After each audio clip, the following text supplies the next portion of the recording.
Hey guys, how's it going? Welcome back to another one of my videos. Today we're going to be working on my sister's 2004 Mazda 3S. Comes with a 2.3 liter naturally aspirated engine. Just a quick story. Yesterday my sister took this car to work and she told me when she was going to work and she was almost in the parking lot, the car just completely died. She said the radio was still working, her aux cable, whatever. Electronics, but she came to press the brakes, it didn't work. She came to press the gas, it didn't work.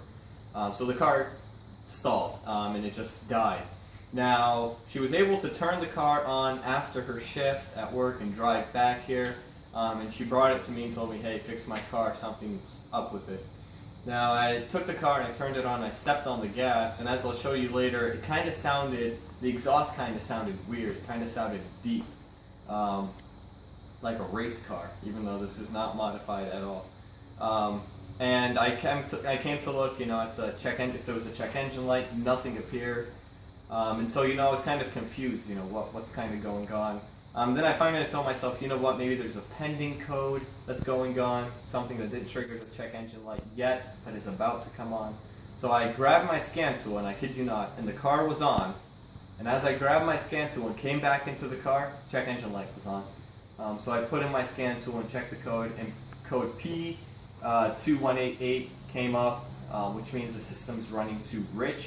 Now, to kind of get into an explanation of what this is, engines either run too rich or too lean. If a car runs too lean, that means that there's too much air compared to fuel. There's a fuel to air ratio that the car has to maintain. And if it has too much air, the car runs lean. If it has too much fuel, it runs rich. Now, this said it ran too rich. Now, what I'm guessing is the ratio of air went down and the ratio of fuel stayed the same. So when the ratio of air went down, now the car has too much fuel, you'll flood the engine, whatever, the car runs too rich. So I'm guessing that there's something happening with the air that's not making it stay up to par with the fuel, which is making it run too rich. So I'm going to show you guys the check engine, I'm going to show you guys the code, show you guys the exhaust, and then we'll kind of go through the fix.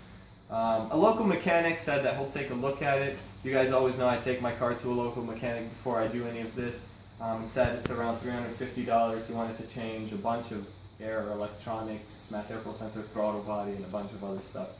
But I'm going to kind of take you guys through this. I'm guessing it's a mass airflow sensor that's gone bad, and we're going to try to fix that coming up.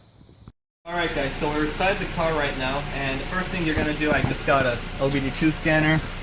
You can take this, of course, to your AutoZone or Advanced Auto Parts.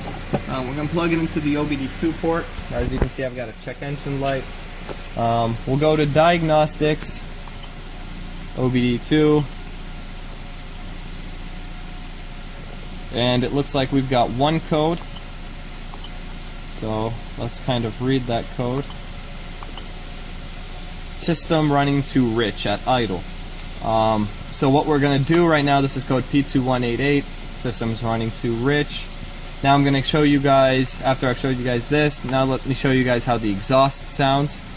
So you can kind of get an idea of how the exhaust sounds right now. I think what's happening is so much unburnt fuel is going through the exhaust that it's making kind of a weird noise, so I'll kind of show you that right now.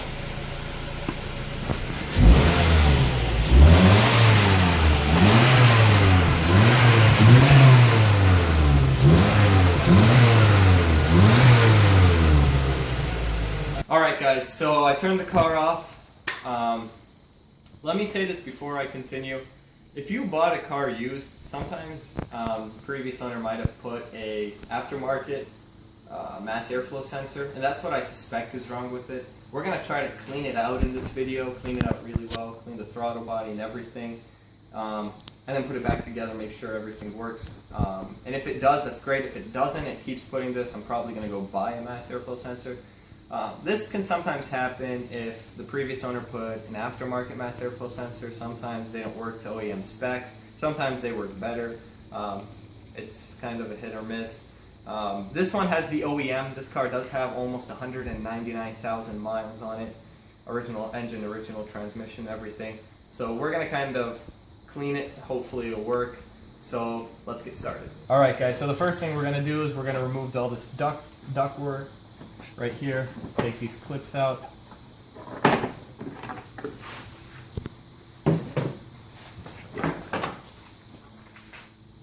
And that gives us access to the mass airflow sensor, which is right here. The first thing we're going to do though before touching anything electrical is obviously we want to take the negative terminal off from the battery so that we don't short anything out. Just a 10 millimeter. Now this is good anyway that we're taking the battery out because one, we don't want to short out anything, and two, we want to reset the computer. And when you take off the negative terminal and wait for 5 minutes with the terminal off, it resets everything in the computer. So when we finish this, this is kind of like erasing the code. So now that we've got that out the way, let's take the electrical connection off of the mass airflow sensor. Just like that. And as you can see, there's 2 screws on the mass airflow sensor. We're gonna take those out. They're just regular screws.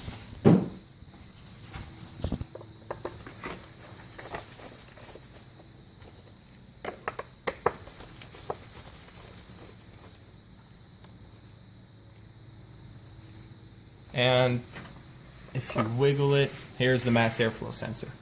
Now you want to be careful with this.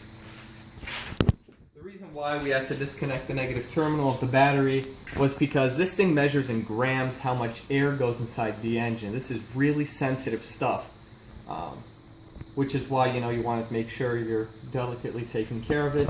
Now, the next thing you're going to do is you're going to grab some of this mass airflow sensor cleaner and you're going to spray it out. So basically just grab your mass airflow sensor. I wouldn't use water again because this is sensitive stuff. And just clean the mass airflow sensor. And let this dry out. So I'm going to put it somewhere to dry, just like that. And I'm going to do some more work. Also while I'm at it, I'm probably going to clean right in here with some electrical cleaner. You could use WD-40 as well. Just clean the electrical part. Maybe the connection is why the mass airflow sensor isn't working right. Again, you have to let this dry out. And I'm going to clean this as well. Let that dry out as well. Now, the next thing I would do is, as you're wait for these 2 parts to dry, I would kind of look around, see if there's any hoses that are not connected. Sometimes if you were working on a car previously, maybe you forgot to return a hose back, and that's maybe why you might have a vacuum leak, which isn't allowing enough air inside of the engine. Maybe you misplaced a air hose that goes inside the intake manifold, you forgot to put it on, for instance. That could lead to the system running too rich. So we're just going to kind of look around in here, make sure that all the hoses are in place. Make sure all hoses are connected and on both sides. And just look around the breather hoses, for instance. Make sure that's all good. And do a full inspection of the car. So gave this a half an hour to kind of cool off and dry up. Now basically we're just going to do the reverse order. Plug in the mass airflow sensor right here. Put the electrical connection in. Make sure this clicks. Just like that. Then we're going to grab the 2 screws we took this off with. And put those back in.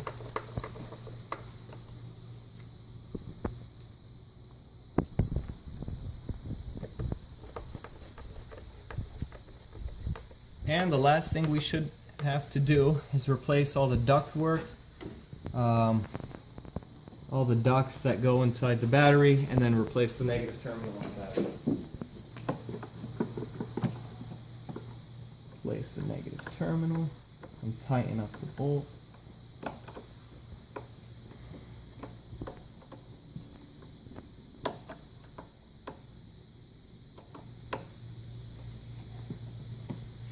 And then, this is a little tricky to get in, just like that. And then, put Now we're gonna start the car and hope the check engine light goes off, kind of drive it around a little bit. Alright guys, so we're inside the car and we're gonna turn the car on. Check engine light went off. That's a good thing. It doesn't mean you won the battle, however. We're gonna go take this car out for a drive, and you're gonna kind of come along for part of the drive with us. We're not gonna show you the whole thing because that would bore you to death. But we'll kind of show you, take you out for a drive, and then see if it comes back on. Because if your check engine light still comes back on, I would erase the code and then drive. If you followed the procedures I told you, take the car, erase the code, take the car out for a drive. If it comes back on, I honestly suggest a mass airflow sensor is bad. Buy a Mazda one. Yeah, it's going to be more expensive, but I promise you, at least it's Mazda genuine. Mazda built the car, so I'm pretty sure they know what's best for this vehicle. Alright guys, so I know this is probably a little dangerous, but I am in the neighborhood and going really slow. I just wanted to show you that check engine light still has not come on, which is great. I took the car around the block, gave it some good pulls. Still nothing happened. Now I'm coming back home, but it honestly looks like the check engine light's gone, which is a great thing. Alright guys, so this was a job successful. I'm super happy. Obviously I'll keep all the cleaners that I used in the description below, as well. If you, God forbid, need a new mass airflow sensor, I'll even put one of those in the description below. Actually, if you just, if you visit your local Mazda dealership, at the parts, they should be able to give you one. AutoZone and Advanced sell one, but again, those are aftermarket. If you want to go a step further than what we did today, I would honestly go and clean the throttle body. Maybe that's full of carbon buildup as well. So if there's that, I'll put a link in the description below of my YouTube video that shows how to clean a mass airflow sensor and a throttle body in the description below. The reason why this check engine probably came on was probably because the mass airflow sensor had carbon buildup on it and it had false readings and whatnot. Next video coming up shortly after this one actually is how to change spark plugs in this Mazda. So stay tuned. If you have any questions, please comment them below. And if you have any ideas for what the next video should be, you can either message me at my email, which is in the description, or you can leave a comment in the section below. Thanks for watching.